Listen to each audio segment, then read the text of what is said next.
रसूलिल करीम। अम्मा बाद फ़अऊज़ु बिल्लाहि मिनश शैतानिर रजीम। बिस्मिल्लाहिर रहमानिर रहीम।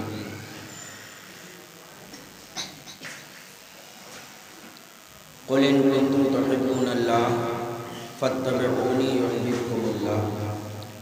सदक़ल्लाहुल अज़ीम व सदक़ा रसूलुहुन नबियुल अमीनुल करीम व नहनु अला ज़ालिका लमिनश शाहिदीन वश्शाकिरीन वल्हम्दुलिल्लाहि रब्बिल आलमीन। आइए हमारा सबसे पहले अक़ीदत व महब्बत के साथ आक़ाए नामदार मदीने के ताजदार दो आलम के मालिक व मुख्तार जनाब अहमद मुस्तफ़ा मोहम्मद मुस्तफ़ा सल्लल्लाहु तआला अलैहि वसल्लम की बारगाह बेकस पनाह में दूध पाक की डालियाँ निछावर करें। पढ़िए बावाज़ बुलंद अल्लाहु रब्बु मुहम्मदिन सल्लल्लाहु अलैहि वसल्लम नहनु इबादु मुहम्मदिन सल्लल्लाहु अलैहि वसल्लम सलातुन व सलामुन अलैका या रसूल अल्लाह या नबी अल्लाह या हबीब अल्लाह।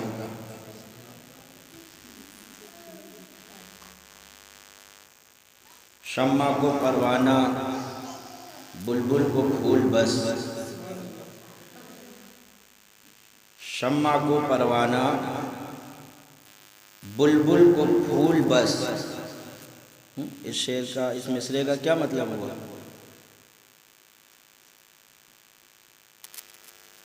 शम्मा और परवाना, परवाना बस शम्मा के ही इर्द गिर्द घूमता है और उसी पर अपनी ज़िंदगी निछावर कर देता है। और बुलबुल फूल को ही पसंद करती है। तो जिस तरह एक परवाने का ये आलम के परवाने को शम्मा ही चाहिए होती है, इसके अलावा उसे और कुछ नहीं दिखता, चाहे उस शम्मा को हासिल करने में उसकी जान ही क्यों न चली जाए।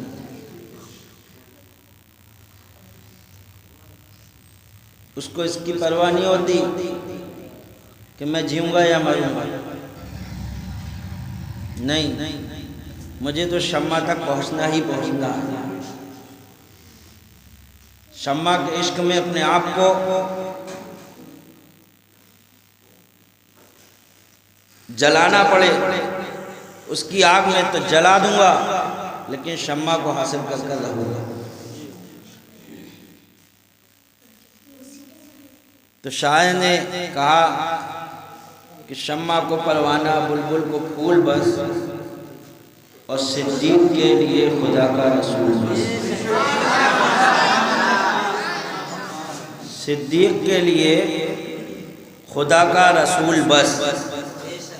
यानी जिस तरह परवाना शम्मा के खातिर अपनी जान कुर्बान करने के लिए तैयार हो जाता है, उसे और कुछ नहीं दिखता, ऐसे ही हज़रत अबू बकर सिद्दीक़ रज़ी अल्लाह तआला अन्हु की वो ज़ात है कि आपकी ज़ात का सिर्फ एक ही मकसद था, अल्लाह का रसूल।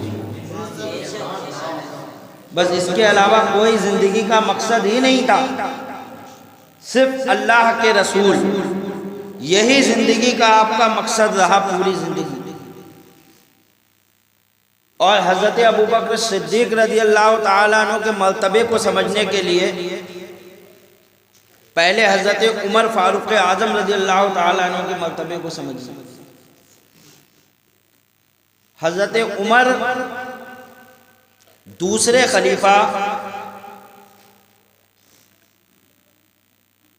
आपकी शान का ये आलम था कि आप जो राय पेश करते थे, अल्लाह तबारक व तआला आपके राय के मुताबिक वही इलाही नाजिल फरमा दिया करता था।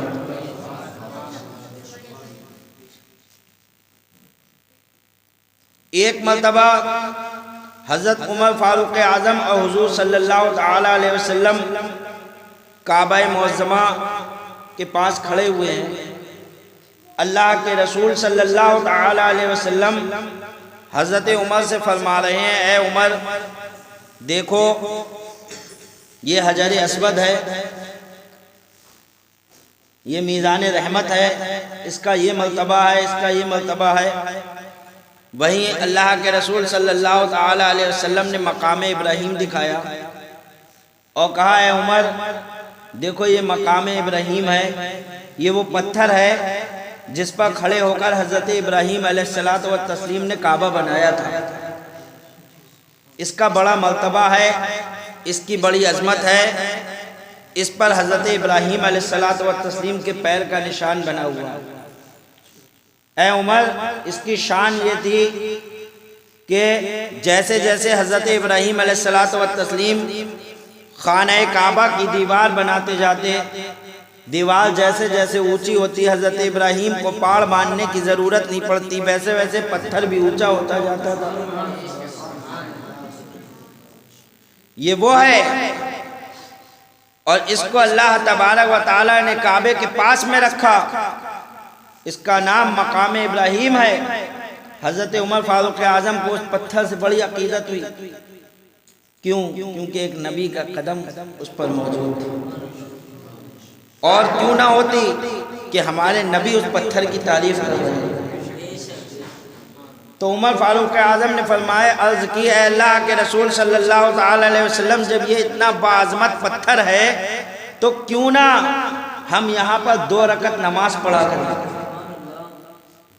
इस पत्थर के पास 2 रकत नमाज पढ़ा करें। इससे ये भी अकीदा समझ में आ गया सहाबा इकराम का कि जो चीज़ अल्लाह वाली हो, अल्लाह नहीं है, वो पत्थर अल्लाह थोड़ी है, अल्लाह वाली चीज़ है। मकाम इब्राहीम नबी वाली चीज़ है, तो नबी वाली है तो अल्लाह वाली है। तो मकाम इब्राहीम नबी के नाम से निस्बत उस पत्थर को, तो ये अकीदा सहाबा इकराम का समझ में आ गया कि जो अल्लाह वालों से निस्बत हो जिस जगह को, वहाँ पर नमाज पढ़ना ही बात है। ये अपने लिए निजात का सबब है। लोग मज़ारों पर जाते हैं तो मज़ारों पर जाकर जगह अलग नमाज पढ़ लेते हैं, बहुत अच्छी बात है, पढ़ना चाहिए और उसके सवाब 2 रकत नमाज पढ़ के नफिल साहिब मज़ार को पहुँचा दी। और ये अकीदा हमें सहाबा इकराम ने दी कि अल्लाह वालों से जो निस्बत है जिस चीज़ को, वहाँ नमाज पढ़ना चाहिए। तो जैसे ही ये राय हज़रत उमर फारूक आज़म ने पेश की कि अल्लाह के रसूल सल्लल्लाहु ताला अलैहि वसल्लम यहाँ नमाज पढ़ना चाहिए, हज़रत जिब्रील अलैहिस्सलातु वस्सलाम कुरान की आयत लेकर के आ गए जिसमें अल्लाह तबारक व तआला ने इरशाद फरमाया, मकाम इब्राहीम को मुसल्ला बनाओ। ए हाजियों, जब तुम हज करने के लिए जाओ तो मकाम इब्राहीम को मुसल्ला बनाओ, वहाँ पर नमाज अदा करो। वो उमर फारूक आज़म जिनके बारे में अल्लाह के रसूल सल्लल्लाहु ताला अलैहि वसल्लम ने इरशाद फरमाया कि उमर जिस रास्ते से निकलते हैं शैतान अपना रास्ता बदल देता है, वो उमर फारूक आज़म रज़ियल्लाहु ताला अन्हु जिनकी शान का ये आलम कि हज़रत उमर फारूक आज़म रज़ियल्लाहु ताला अन्हु जब इस्लाम लाए तो 40वें नंबर पर इस्लाम लाए। आपने 40 की गिनती पूरी कर ली है, इसलिए हम सुन्नी लोग 40 के अदद को बहुत महबूब रखते हैं। आपने 40 की गिनती पूरी करी आकर, और 40 की गिनती पूरी होते ही इस्लाम के 4 चांद।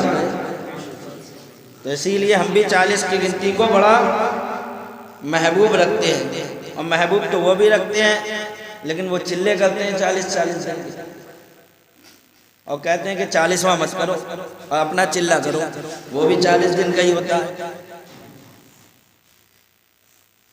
तो 40 का अदद आपने पूरा किया और जब इस्लाम ले आए तो अल्लाह के रसूल सल्लल्लाहु ताला अलैहि वसल्लम से अर्ज़ किया, अल्लाह के रसूल क्या हम हक़ पर नहीं हैं? कहा बेशक हम हक़ पर हैं। क्या हमारा दीन सच्चा नहीं है? बेशक हमारा दीन सच्चा है। तो कहा अल्लाह के रसूल हम काबे में जाकर नमाज अदा करें। अल्लाह के रसूल ने इजाज़त दी। हज़रत उमर फ़ारूक आज़म रज़ी अल्लाह ताला अन्हु और हज़रत हमज़ा ने मुसलमानों की क़ियादत की। 2 सफ़े बनी, एक सफ़ के आगे हज़रत उमर फ़ारूक आज़म तलवार लेकर चल रहे थे और दूसरी सफ़ के आगे हज़रत हमज़ा तलवार लेकर चल रहे थे और काबे में पहुँचे और मुसलमानों ने अलल ऐलान नमाज अदा की। वो हज़रत उमर फ़ारूक आज़म रज़ी अल्लाह ताला अन्हु हैं जिनके बारे में अल्लाह के रसूल सल्लल्लाहु ताला अलैहि वसल्लम ने इरशाद फरमाया कि अगर मेरे बाद कोई नबी होता तो वो उमर होते। अब उमर फारूक आज़म सरकार फरमाते मेरे बाद अगर कोई नबी होता तो वो उमर होते। तो अंदाज़ा लगाइए कितना बड़ा मर्तबा हो गया हज़रत उमर फारूक आज़म कि शैतान आपको देखकर रास्ता काट जाए। आपकी राय के मुताबिक अल्लाह तबारक व तआला वही इलाही नाजिल फरमाए। इतना बड़ा मर्तबा ये उमर फारूक आज़म रज़ी अल्लाह तआला अन्हु जिनका इतना बड़ा मर्तबा था, इन्होंने हज़रत अबू बकर सिद्दीक़ रज़ी अल्लाह तआला अन्हु के विसाल के बाद आपकी जो बेवा बीवी थी उनसे निकाह कर लिया और निकाह करने के बाद जब तन्हाई हुई, खिलवत में मिले दोनों, तो उमर फारूक आज़म रज़ी अल्लाह तआला अन्हु ने कहा, ऐ मेरी पालसा बीवी, मैंने तुमसे निकाह सिर्फ एक बात पूछने के लिए किया। जरा आप अंदाजा लगाइए, हज़रत उमर फारूक आज़म सिर्फ एक बात पूछने के लिए, तसल्ली बख्श जवाब हासिल करने के लिए ऐसे ही औरत से बात नहीं कर रहे हैं, पहले निकाह कर रहे हैं।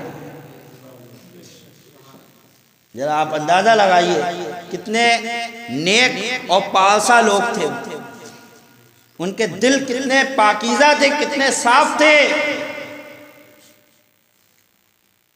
कहा मैं तुमसे तन्हाई में गुफ्तगू करना चाहता था, अकेले में गुफ्तगू करना चाहता था, और अकेले में गुफ्तगू ये गैर औरत के साथ जायज़ नहीं है, इसलिए मैंने तुमसे निकाह कर लिया। बेटा बच्चों तुम लोग पैसे कोई मत देना, बच्चा छोटा नाबालिग के पैसे लेना ये सही नहीं है। तो दूध पाक पढ़िए एक बार, अल्लाह रब्बु मुहम्मदिन सल्लल्लाहु अलैहि वसल्लम नहनु इबादु मुहम्मदिन सल्लल्लाहु अलैहि वसल्लम सलातुम व सलामुन अलैका या रसूल अल्लाह या नबी अल्लाह या हबीब अल्लाह। तो कहा है मेरी पालसा बीवी, मैंने तुमसे निकाह इसलिए किया कि मैं तुमसे एक बात पूछना चाहता हूं, और वो बात ये है कि एक मर्तबा हज़रत आयशा रज़ी अल्लाह ताला अन्हा जो हुज़ूर सल्लल्लाहु ताला अलैहि वसल्लम की बीवी हैं,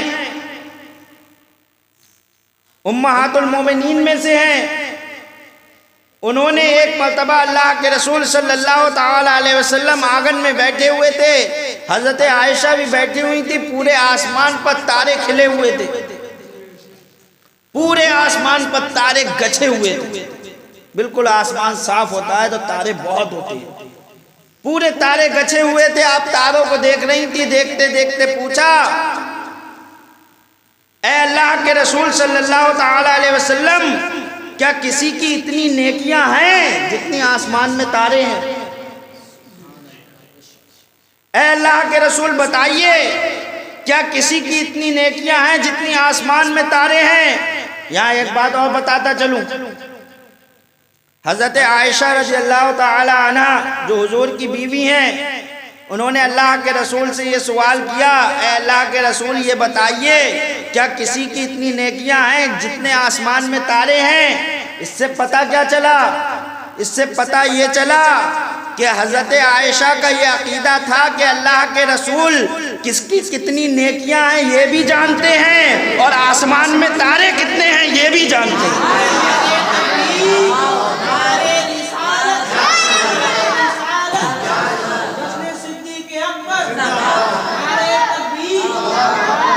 अगर ये अकीदा नहीं होता तो पूछती नहीं।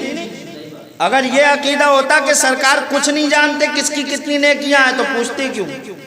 सरकार को क्या मालूम किसकी कितनी नेकियां है? वहाबियों ये कहने वाले कि अल्लाह के रसूल कुछ नहीं जानते, देखो उम्महातुल मोमिनीन कह रही हैं अल्लाह के रसूल बताइए किसकी हैं इतनी नेकियां जितने आसमान में तारे हैं। तो मेरे नबी को नेकियों का भी इल्म है उम्मतियों के और आसमान के तारों का भी इल्म है कि कितने तारे हैं। जबकि तारों को कोई गिन के दिखाए? है किसी माई के लाल में हिम्मत, किसी साइंसदान में हिम्मत है जो आसमान के तारे गिन के बता दे कि कितने हैं? नहीं बता सकता। अटकल पच्चू सब मारते हैं। अटकल पच्चू का क्या, वो तो कुछ भी मान लो। जमीन घूम रही है, जमीन घूम रही है, सबूत अटकल है, चल रही है बस गाड़ी, कोई सबूत, कोई उस पे जो है दलील मजबूत, कोई दलील नहीं। सिर्फ अटकल पच्चू के मामले कि ऐसे ऐसा है तो ऐसा है तो ऐसा है तो वैसा है, सब अगर देखा जाए तो सब ऐसे ही अटकल पच्चू से मामला चल रहा है कि फला तारा उधर आएगा तो फला तारा इतनी दूर रहेगा तो वो ज़मीन पे गिरने वाला है, लेकिन क्या करें उसकी चाल बदल गई, अब वो दूसरी तरफ चला गया, अब ज़मीन बच गई। मतलब अभी सब हलाक होने वाले थे, 12 तारीख को सब हलाक हो जाते, लेकिन क्या करें वो चाल बदल गई, बच गए। तो सब चल रहा है बस अटकल पच्चू से। क्या आ तो धरती की तरफ रहा था, लेकिन वो चाल बदल के दूसरी तरफ चला गया। नादान इस सब का चलाने वाला परवरदिगार आलम,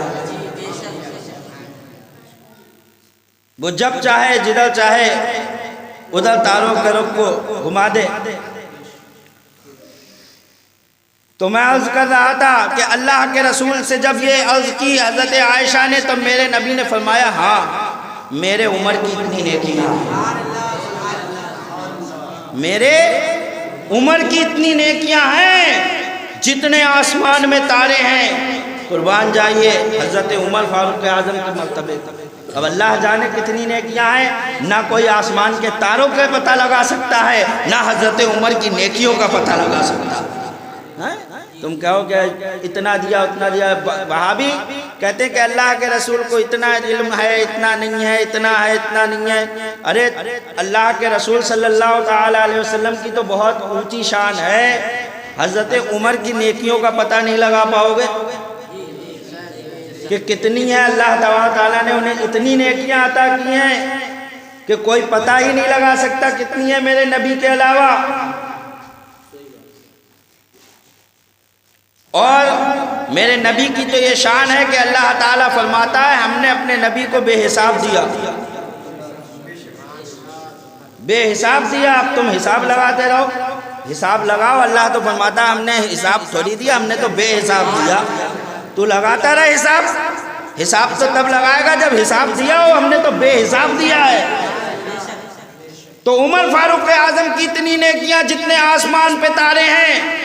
हज़रत आयशा ने जब ये सुना तो फ़ौरन बोली ऐ अल्लाह के रसूल, जब उमर फारूक क्या सोच रही थी कि शायद मेरे वालिद का नाम लिया जाएगा, हज़रत अबू बकर का नाम लिया जाएगा, और यहाँ तो उमर का नाम आ गया, तो बेटी को खटका हो गया कि अरे मेरे वालिद, मैं समझ रही थी कि शायद मेरे वालिद का नाम आ जाए, यहाँ तो उमर का नाम आ गया। तो कहा अल्लाह के रसूल फिर मेरे वालिद की नेकियों का क्या हाल है जब उमर की इतनी नेकियां हो गई। कुर्बान जाओ अल्लाह के रसूल सल्लल्लाहु ताला अलैहि वसल्लम पर और हज़रत अबू बकर सिद्दीक़ रज़ी अल्लाह ताला अन्हु की शान को देखो। मेरे आका इरशाद फरमाते हैं आयशा तुम्हारे वालिद की एक नेकी उमर की तमाम नेकियों पर भारी है। यही बताने के लिए मैंने जो है तमहीद बानी थी कि आपने हजरत उमर की नेकियों को देखा, उनके मर्तबे को देखा, लेकिन हजरत अबू बकर सिद्दीक के मर्तबे का ये आलम है कि हजरत अबू बकर की एक नेकी उमर की तमाम नेकियों पर भारी पड़ रही है। सारी नेकियों की तो बात ही बहुत दूर रह गई, सिर्फ एक नेकी का ये आलम है कि एक नेकी उमर की तमाम नेकियों पर भारी पड़ जाएगी। तो कौन हजरत अबू बकर सिद्दीक के मर्तबे को पहुंच सकता है? किसकी मजाल है जो हजरत अबू बकर से आगे बढ़ के दिखाए? जिसको मेरे नबी ने आगे कर दिया हो, उससे आगे कोई बढ़ नहीं सकता है। मेरे नबी ने जब अपने मुसल्ले पर हजरत अबू बकर को खड़ा कर दिया, कोई लाख कोशिश करे हजरत अबू बकर से आगे किसी को नहीं बढ़ा सकता।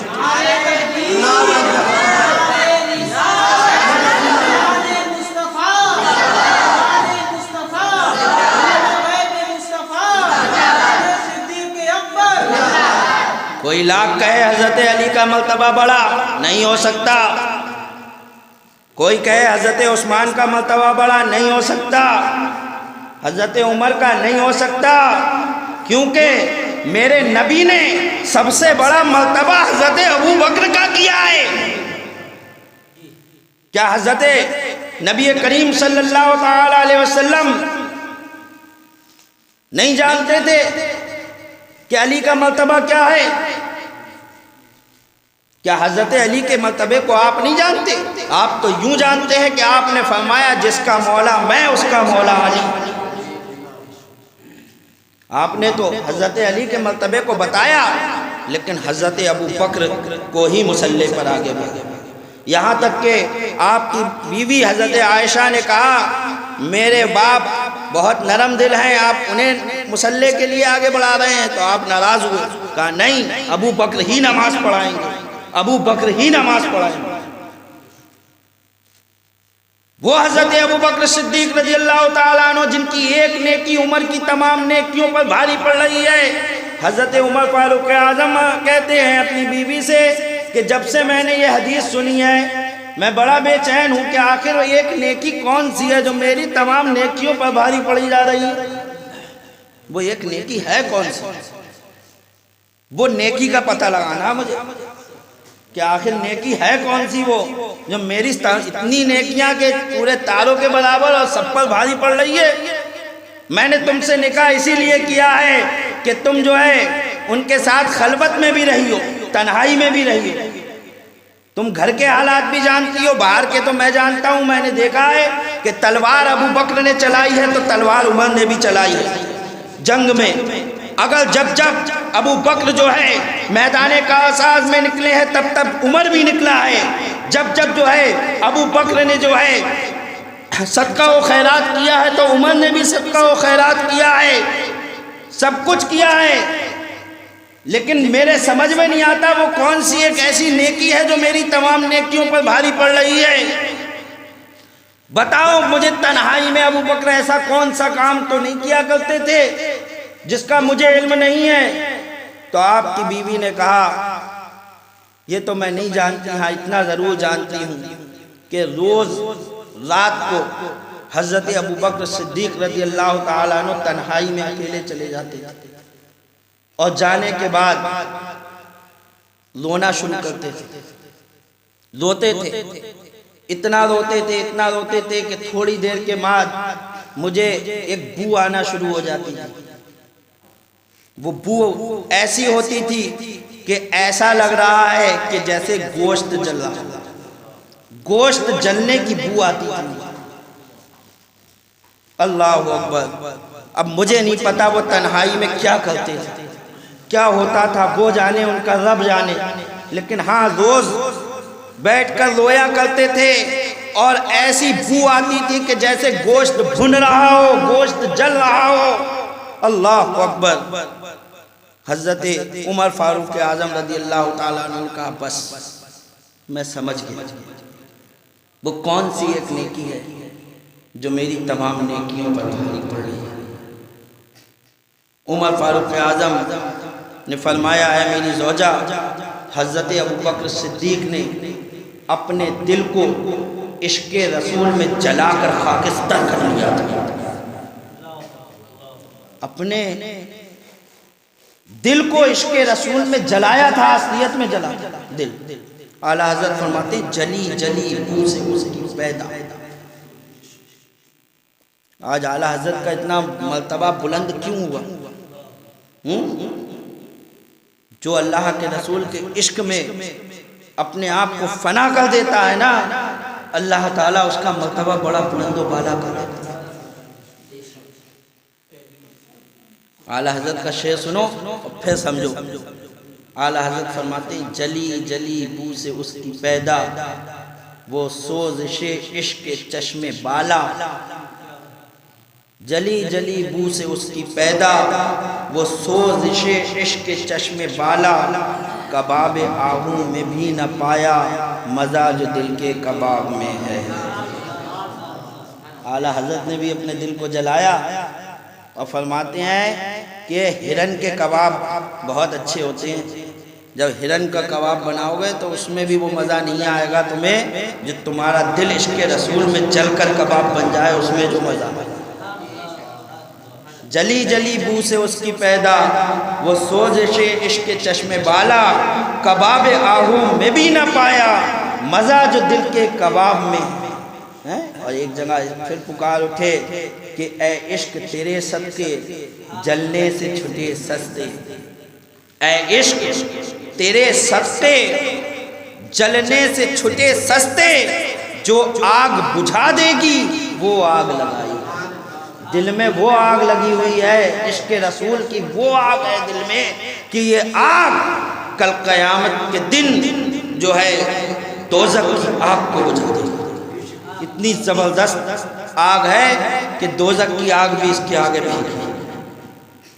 तो इश्क रसूल में अपने दिल को खाकिस्तर कर लिया था हज़रत अबू बकर सिद्दीक़ रज़ियल्लाहु ताला अन्हु ने। अपना दिल जलाकर इश्क रसूल में बिल्कुल खाक कर लिया था। यही वो इश्क रसूल था जो किसी और को अता नहीं था, जो हज़रत अबू बकर को अता होता। यही वजह है कि एक मर्तबा जब अल्लाह के रसूल सल्लल्लाहु ताला अलैहि वसल्लम ने चंदा मांगा जिहाद के लिए, तो सब चंदा लेकर आए। हज़रत उमर फारूक आज़म अपने घर का आधा पैसा ले आए, आधा साजो सामान ले आए और आधा घर छोड़ आए।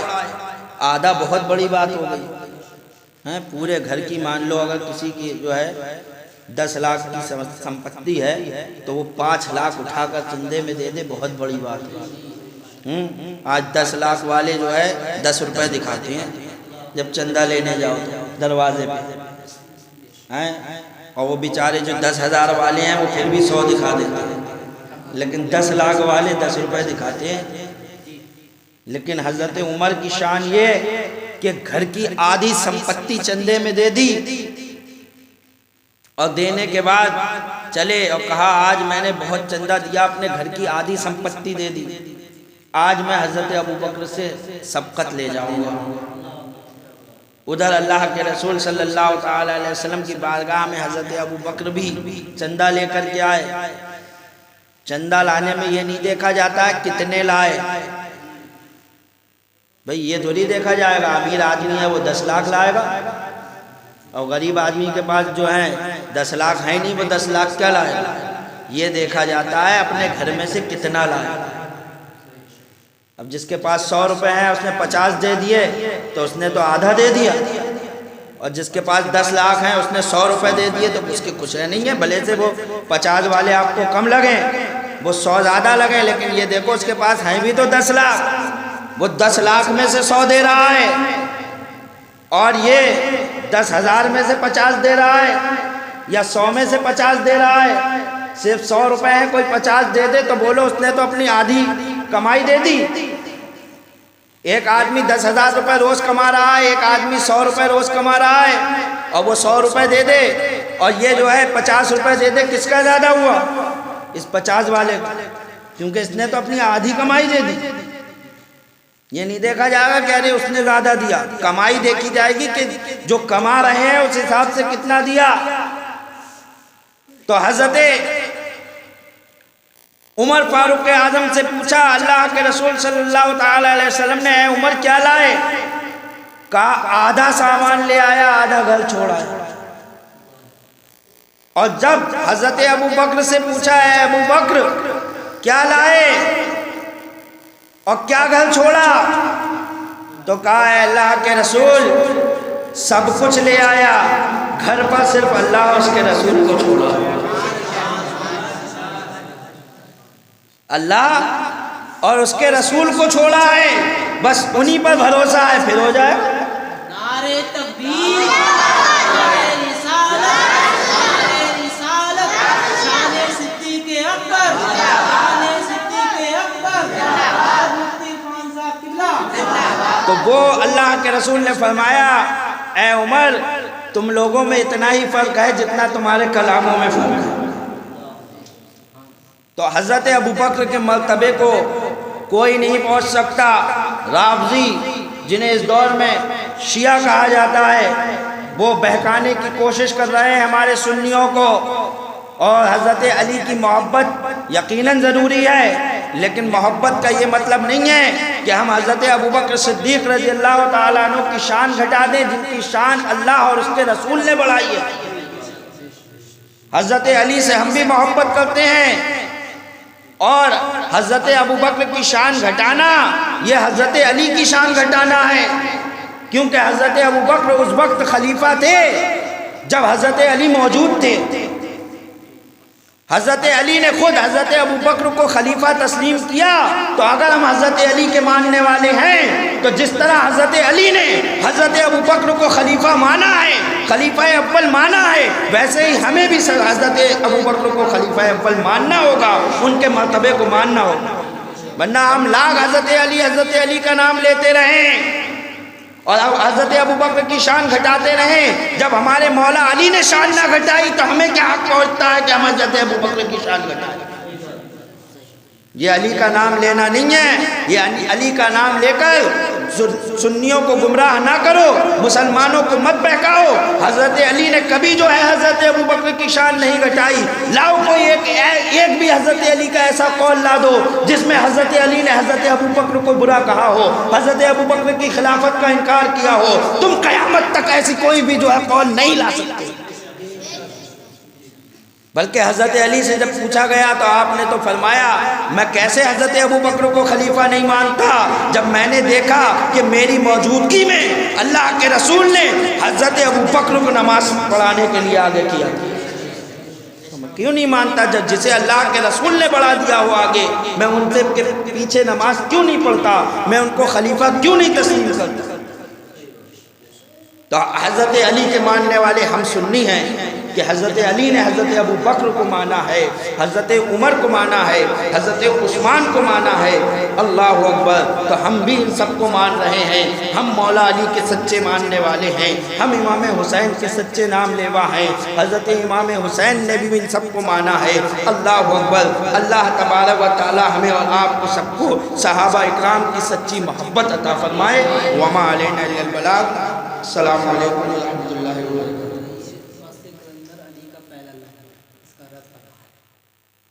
क्या चीज़?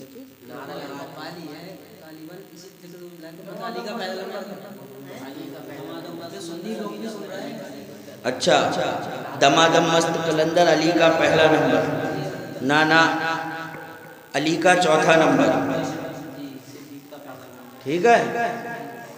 सिद्दीक का पहला नंबर और अली का चौथा नंबर। हज़रत अली चौथे खलीफा हैं, तो चौथा नंबर ही बनी। तो ये कहना कि हज़रत अली का पहला नंबर, ये गलत है। इससे जो है हमारे सुन्नी भाई अगर ऐसी कोई सुन रहे हैं तो इससे ध्यान रखें, बाज आएँ कि हज़रत अली जो है। अच्छा देखिए, इसमें एक तरतीब पाल देखेंगे तो आपको एक हिकमत भी मिलेगी। मान लो अगर हज़रत अली पहले खलीफा बन जाते तो हुजूर के कितने यार थे? 4। हज़रत अली अगर पहले खलीफा बन जाते तो सबसे पहले किसका इंतकाल हुआ? हज़रत अबू बकर का। फिर किसका हुआ? हज़रत उमर का। फिर किसका हुआ? हज़रत उस्मान गनी का, फिर हज़रत मौला अली का। हज़रत अली को अगर पहले खलीफा बना लिया जाता तो ये 3 यार जो है ये खिलाफत से महरूम रह जाते। देख रहे हैं आप हिकमत, अल्लाह के हर काम में हिकमत है। ऐसा नहीं है कि हज़रत अली खलीफा नहीं बने, चारों खलीफा बने, लेकिन जिसको पहले दुनिया से जाना था वो पहले बना, जिसको उसके बाद जाना था वो दूसरे नंबर पे बना, जिसको उनके बाद जाना था वो तीसरे नंबर पे बना, जिसे सबसे आखिर में जाना था वो चौथे नंबर पर बना। इस तरह चारों यारों को खिलाफत भी मिल गई और जो है सबका मर्तबा भी अपनी जगह सामने आ गया। तो ये अल्लाह के हर काम में हिकमत है, हमारे समझ में आए या ना आए। इसलिए जिसको जो मिला है वो बिल्कुल सही मिला है, इस पे सुन्नियों को किसी तरह का इख्तिलाफ नहीं करना चाहिए। वमा अलैना इल्लल बलाग। अस्सलामु अलैकुम व रहमतुल्लाहि व बरकातुहू।